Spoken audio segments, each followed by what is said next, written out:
K-pop. It has taken the world by storm in recent years. Looking at music top charts nowadays, they are filled with songs from your favorite group's new comeback. Taking a look at these idols' lives, at first glance, they seem to be living the dream. But is it really like what it seems? What if I told you you are a K-pop idol? You have supporting fans. You are always so happy and positive around them. You are living the dream you worked for. You also get abused and tormented by the people you work for. You are also in a legally binding contract with these people and don't know how to get out. This is the story about the group The Eastlight. The Eastlight was a promising 6-member boy band under Media Line Entertainment. Before their debut, some of the boys had already dipped their toes into the entertainment scene with different projects. Their group leader, Lee Seok-cheol, was an actor in the movie My Boy. Members Yoon Sung and Sagang and Woojin was participants in The Voice Kids Korea. Junwook was in a show called Star King Sagang and was also a contestant on the Mnet show Superstar K3, while Yoon Sung had made a cameo appearance in Monstar. The group entered the K-pop scene in 2016 with their debut single Holla, showcasing the talents of the boys they debuted at the ages 13 to 16. Despite being a relatively small fan base, Sunnis, as their fans were called, passionately supported them. The boys gained popularity, collaborating with established groups and participating in music survival programs like Produce 101 Season 2. However, in 2018, the narrative took a dark turn. Reports started to emerge that the members were enduring physical and verbal abuse from their producer and CEO. The whole nation of South Korea was shocked when on October 19, 2018, the group's leader, Lee Seok-cheol, held a press conference, bravely sharing the traumatic experiences they had endured since the age of 13. As the leader of the Eastlight, and as one of the K-pop artists who lead Korean culture, I could no longer tolerate the pain that our members were going through. We decided to hold a press conference in hopes of eliminating child abuse and violation of human rights in the K-pop industry, Lee Seok-cheol said. The abuse included repeatedly being forced to the floor while being struck with baseball bats and iron bars, coupled with threats of death if they spoke out. Furthermore, a guitar string was tied around their necks, and if any of them messed up during the practice sessions, the producer would pull it as hard as he could. The abuse wasn't limited to one member. It affected the entire group, leaving them traumatized. My brother got locked in the recording studio, and the producer hit his head, thighs, arms, and buttocks so many times. His head had bloody wounds and bruises. He's been traumatized after all the threats and violence, and he is currently getting psychotherapy treatment, revealed Seok-cheol. His lawyer then spoke on their behalf and said their parents were unaware of the abuse until they became aware of one incident. Lee Seok-cheol's younger brother Lee Sung-hyun, who was also a part of the group, one day went to the company and the CEO and told them about the abuse they were receiving from the producer. The company responded back by kicking him out of the group and the company. When the parents became aware of the reason why the boy got kicked out of the group, the parents were confused. Why would the company kick him out of the group and company when he only stood up for himself? Sung-hyun didn't do anything wrong, but still got kicked out. The parents encouraged their boys to tell them everything else that went on behind closed doors. The company promised the parents that they'd never hurt the boys again. When the press conference was over, the public was truly shocked, and K-pop fans worldwide expressed support for the Eastlight and for what they had to endure. The media and people went digging for signs from the past that may have alluded to the abuse. In a video from their YouTube page, there is a clip where 3 of the members are in frame, and one of the members could be heard off-screen repeatedly saying, "It was a mistake," and what viewers assume is him being struck with something. Actually, on the way here, Seok-cheol was playing music in the car and had opened the sunroof without starting the engine, doing everything he wanted to do, so the battery in one of the cars died. He's being disciplined by our manager, member Lee Eun-sung said. The member goes to turn the camera to the member and manager, but the clip gets cut to a black screen that says the video was deleted at the request of the agency. The radio station JTBC also received an audio clip of a separate incident which was then released. If you've entrusted someone with something, then you need to leave it alone, even if they death. If you make the paper as a celebrity, you won't have any ground to stand on. You shit. Who's gonna f***ing take in a kid with problems? You can't make a big deal out of this. You can't. Your parents will just be more upset. 10 times more upset than they are now. When the audio was shared to the public, Media Line Entertainment issued an apology, leading to the termination of contracts for the remaining members, and the CEO and producer resigned. The Lee brothers announced their intent to move forward to file a legal complaint against the company, aiming to combat child abuse not only within the realm of K-pop, but also across their nation. On October 25, 2018, both brothers, accompanied by their legal representative and father, visited the police station to offer their testimony in the abuse case against Media Line Entertainment. Prior to entering the police station, the younger sibling, Seong-hyun, delivered a brief statement to the press. "I am very exhausted and afraid. CEO Kim Chang-hwan just stood by and watched, while producer Moon Young-il hit me and locked me in a room for 4 hours on June 13th. All he said was, 'Keep it easy.' Although Moon Young-il was holding onto my hair and my head was bleeding.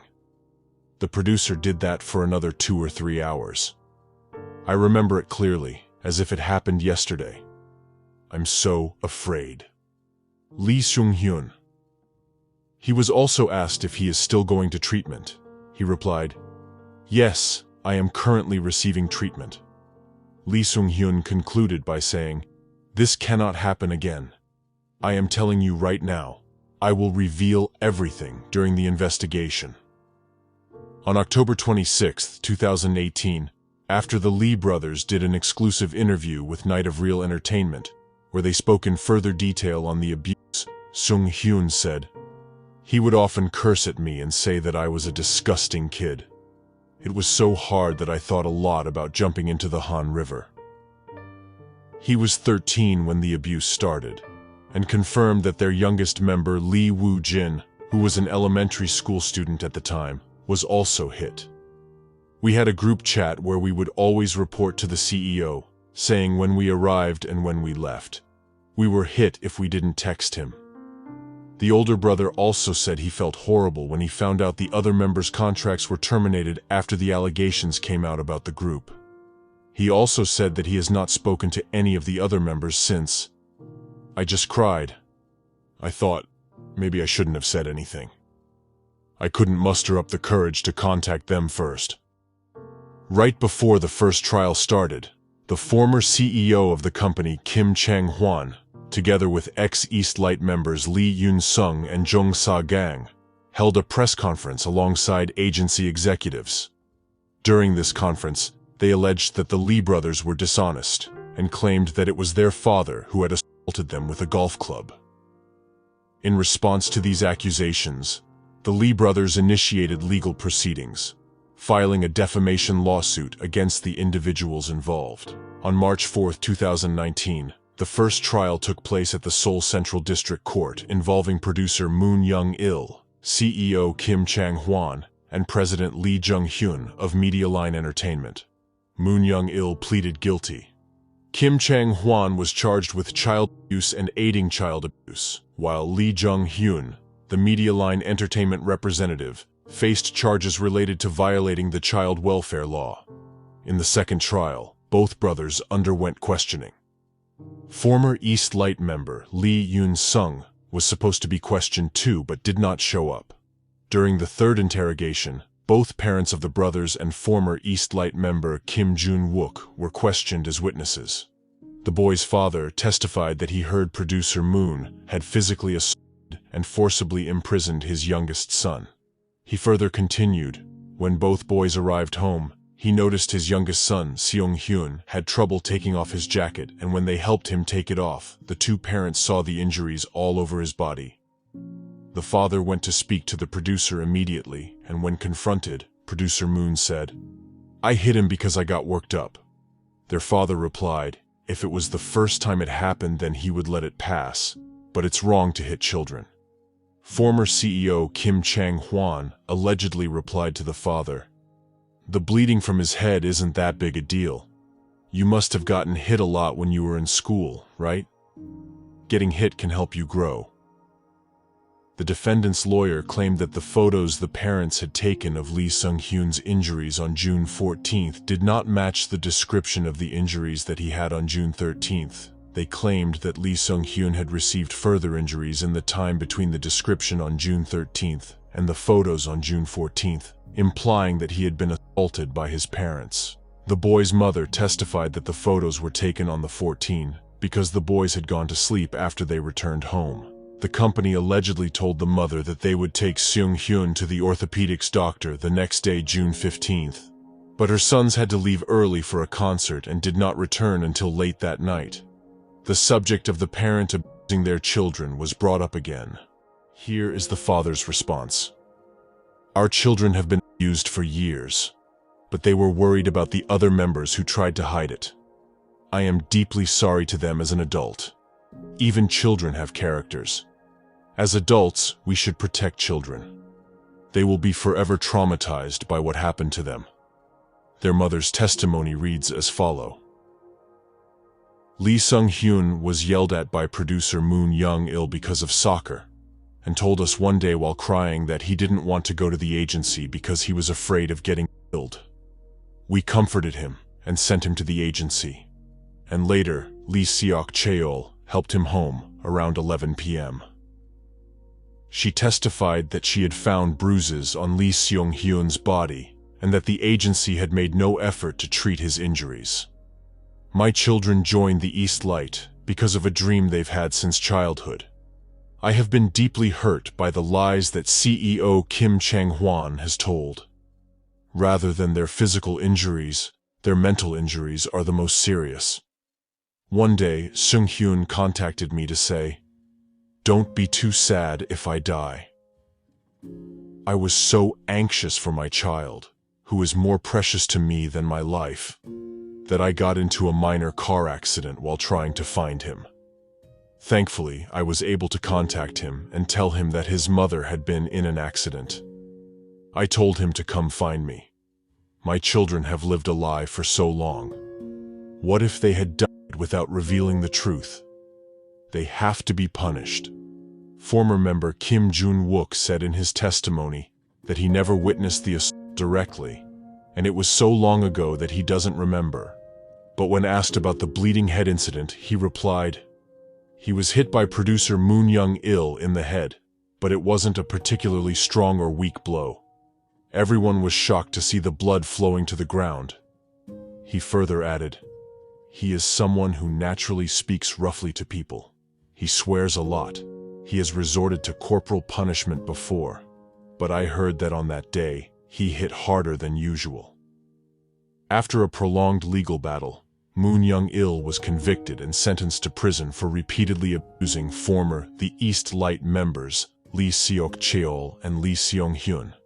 Kim Chang-hwan also faced sentencing for his involvement in aiding and abetting child abuse, along with emotionally abusing Lee Sung-hyun by pressuring him to smoke electronic cigarettes and physically striking him on the head. Both defendants filed appeals against their original sentences. In the appeal process, Moon Young-il's sentence was reduced from 2 years to 1 year and 4 months, while Kim Chang-hwan received a sentence of 8 months. In May 2020, former members Lee Yoon-sung and Jung Sa-gang found themselves accused of perjury in the aftermath of their ex-CEO and producer being found guilty. If you recall, these two former members, along with the ex-CEO, producer, and agency executives, held a press conference before the first trial, where they accused the brothers of dishonesty and insisted that it was the Lee brothers' father who had assaulted them. The law firm defending the Lee brothers released a statement on the matter. Seoul Bangbei Police Station, which has been investigating Kim Chang-hwan, Lee Jung-hyun, former producer Moon Young-il, Lee Yoon-sung, Jung Sa-gang for perjury and instigating perjury in the abuse case, has confirmed to have forwarded suspects Moon Young-il, Lee Yoon-sung, and Young Sa-gang to the prosecution without detention on May 7, 2020. Previously, the victim sued Moon Young-il and Lee Yoon-sung for perjury, along with Kim Chang-hwan and Lee Jung-hyun for instigating perjury in September 2019, and filed additional charges against Young Sa-gang for perjury in November 2019. After nearly 8 months of investigation, the suspects of perjury were sent to the prosecution for questioning. However, it is confirmed that the charges of instigating perjury for Kim Chang-hwan and Lee Jung-hyun were sent to the prosecution without recommendation for indictment. Given that perjury is a crime committed by a suspect due to the instigators who benefit from that perjury, it is highly likely that Kim Chang-hwan and Lee Jung-hyun were involved in the perjury committed by Moon Young-il, Lee Yoon-sung, and Young Sa-gang. Therefore, we will make an effort to prove that the accusers instigated perjury and further investigation by the prosecution. Thank you. A quick glance at the K-pop industry, everything seems so perfect. But when you scratch the surface, you come to find other things, dark things. This was only a case that came to light. Think of how many more of these young boys and girls in this industry that experience the same types of treatments. Or even worse, but are too afraid to speak up. What are your thoughts about this? Share them below in the comments. Thank you for watching this video.